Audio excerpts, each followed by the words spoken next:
Hey guys, welcome back to the channel. If you like the content, hit the subscribe button, leave a like down below. So we're almost at 5,000 subscribers. Make sure we keep pushing to get that free copy of WWE 2K25. The cutoff is the 14th. We're almost there, so let's keep pushing. Anyway, so we're here to talk about the island mode and how it looks like they're trying to monetize almost every aspect of the Create a Superstar. Like, it's just the surface of it right now, but everything that they're doing with the island mode leads me to believe that they're going to try to monetize the Create a Superstar completely. And that is horrifying. Anyway, so let's go through the island mode and let's look at these things that bothered me. All right. So the first thing is, and this comes from Reddit, and according to the Reddit post, this also comes from the Pro Wrestling Shoot. Shout out to them. It says, parts you unlock on the island cannot be used on any wrestler you wish to upload to community creations, thus making the parts useless for the big Create a Superstar creators or Create a Wrestler creators that are online every year, like what's the status and stuff like that. So every part that is locked that you have to unlock on the island, you can use it in the other modes on your game. But let's say you create an awesome wrestler using these parts and you want to upload it to the community to share with other people, or just to back it up, or to put it on another profile that you play on, you cannot. Those parts will, I mean, it might just remove those parts. Maybe you can upload it with its base. I have no idea. But the fact that you can't upload those parts is ridiculous to me. It's like they're so terrified of modders getting these parts that they're charging for, although you can earn the points, and we'll get to that in a second, that they totally just blocked it outright. So there's that. Number 2, parts can cost up to 25,000 VC, probably even more, and you only earn, as of the early build of the game, 200 to 300 VC per match, like I said, according to those who went to the Community Day event. They are all so scared to say anything about that because, well, they want to keep their good face with 2K. So basically, to unlock one Create a Superstar part could take over 100 matches to unlock. This basically kills the entire mode for me. This is what I was afraid of. I know a lot of you tried to warn us in the comments down below from the NBA games. I just never thought they would go that far with our wrestling game because it's so different than an NBA game. Like, creating a wrestler in a wrestling game is everything to a lot of players. I know some of you don't care and just play as the main roster, but to those of us that use the creation suite pretty much like the most over anything else, this is a huge kick in the nuts. Number 3, no face import option for your created superstar according to what's the status. So generic faces only for the island mode. So you know how they have that cool feature where you can take any face and upload it to your created superstar? You cannot do that with your island character. So let's say you want to run around as yourself, or as, let's say, I don't know, Will Smith or something. I'm just throwing random names out there. You cannot do that with your island character. It is only the base thing for the first run, first time out of the island.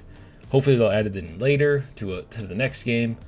But I think it's just one extra thing to make it so it doesn't lag online. But I'm feeling this is going to lag. So regardless. So there is that. Number 4. Your island character is stuck to the mode, so no importing or exporting them to and from the mode. They'll probably add that next year. So just like My Rise in, was it 2K22, you couldn't take your character out of the mode or into the mode, and in 2K20 you couldn't do that either. So basically, whatever you create in that mode on the island, that's stuck to that mode. And let's say you create a wrestler in the offline Create a Wrestler, or the base Create a Wrestler mode, creation suite, you can't take all that time you've put into that character and just import him in. No, you're going to have to recreate and do everything all over again for the stupid island mode. That annoys the crap out of me because I spend a lot of time on my created wrestlers. I don't have to sit there and try to recreate it one-to-one. I have a feeling moves are going to be locked. I have a feeling entrance stuff's going to be locked on the island. I feel like it's going to be very, very limited on the island when it comes to what we can have access to. So there's that too. So that sucks. I know this sounds like a lot of bad news, but it's because it is. But I just want to inform you guys before, if you haven't pre-ordered the game yet, this is pretty much the last big news that I want to post about the island mode. I was really excited about it, but after seeing everybody else and all the little details about it, now I'm not so excited about it. I still want to go check it out and see what it's all about, but I'm no longer super excited about it like I was. All right. Now the next thing is the mode is essentially pay to win because it is a PvP mode. It says you can use real money to max out your character day one if you pay up. This will definitely kill PvP fast. They should get rid of the stats altogether and just have everyone on the same page to make it fair. Doing this will create a huge rift in the player base quickly. So basically, any competitive game, if it has an option where you can just pay to max yourself out, I know other games do that. This is one of the reasons why I don't play online anymore. One of the many, that and lag, is you get these players that have disposable income day one. They'll just max out their wrestler and stomp everybody who doesn't have disposable income, thus killing the mode for those players altogether, thus making the player base a lot smaller. And then you have just like these top echelon players that are all basically can only play with each other because everybody else quit. Maybe they've done this on purpose because maybe Visual Concepts doesn't want the mode in the game either. Maybe they were forced to put the mode in there because 2K wants more money. So maybe they did this on purpose to sabotage the mode, because making it pay to win is going to kill this mode super fast. Now, if this was a free-to-play game, that would suck too, but the fact that it's it cost me $140 US dollars to get the Bloodline edition because of tax where I live, and then they expect you to pay to upgrade your character, max them out. You can do it normally too, but it'll take forever. But it's just so many stupid decisions in this mode. All right, next thing, number 6. Half of all the new female and male hairstyles are locked on the island. So basically all those new hairstyles that I just mentioned will not be able to be uploaded to community creations on a wrestler that you put it on. That sucks. Number 7. It says it looks like from early screenshots that this mode is how they plan on keeping the main roster's attires current. There is a screenshot over on Reddit of John Cena's new gear in the game. So I guess they plan to charge you instead of letting the creators, the online community creations creators, just keep the attire current, kind of like What's the Status would do every year. Now they're going to just lock it to the island mode, and you can't upload it either. It's going to be, everybody has to buy it if they want it type thing. See, that's where they're leaning towards. Oy. That sucks. Number 8. And we just talked about this. It says there's 40 new hairstyles locked to the island. So 20 male and 20 female. And again, you won't be able to upload these to community creations.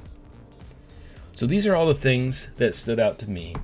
Make sure you keep an eye on Mr. Dub's channel, because there's a lot more bad news about the mode. And he is working on a big video talking about everything. He just wants to inform you, and myself included, of what you're getting into with the island mode, so you can make an educated decision as if you want to buy the game or not, or wait for a sale. I'm going to buy it. I'm going to cover it. I know a lot of players will be getting it early today because of the New Zealand trick. I'm probably just going to wait because I got other stuff I got to get ready for tomorrow by doing it today, like bills I got to go pay and stuff like that. So I'm going to take the extra time. Keep an eye on the channel. I think we're going to cover the island mode first, and then we'll go on to the creation suite, the limitations. I know there's a lot of bugs and issues with the current game. Hopefully there's a big day one patch. That would be kind of nice to fix the creation suite issues, but I want to say after like the first month or two, nothing gets fixed. And maybe with the lack of community creations, cross community creations, maybe that'll help them fix it faster because they want to fight those bugs also. I have no idea. Like, we're going into uncharted territory here. It definitely feels like when we went from 2K14 to 2K15, Not as bad, but you know, there are some similarities there. So anyway, sound off the comments below. Are you still excited for the island mode? My excitement has pretty much died off after hearing about the creation part situation. Hopefully they adjust it with a day one patch of how much virtual currency we get. Otherwise, the mode is a wash for me, because locking creation parts to a mode that I don't like, I wanted to play it because of the cool walking around segments and stuff, but if it's a grind when you have 10 other modes we could be playing, like Universe, My Rise, and I'm stuck doing this thing for hours to try to unlock one creation part, that's a big no-no for me. UPW, Ultra Pro Wrestling, can't come fast enough. Anyway, sound off the comments below. Thank you for watching, and stay frosty.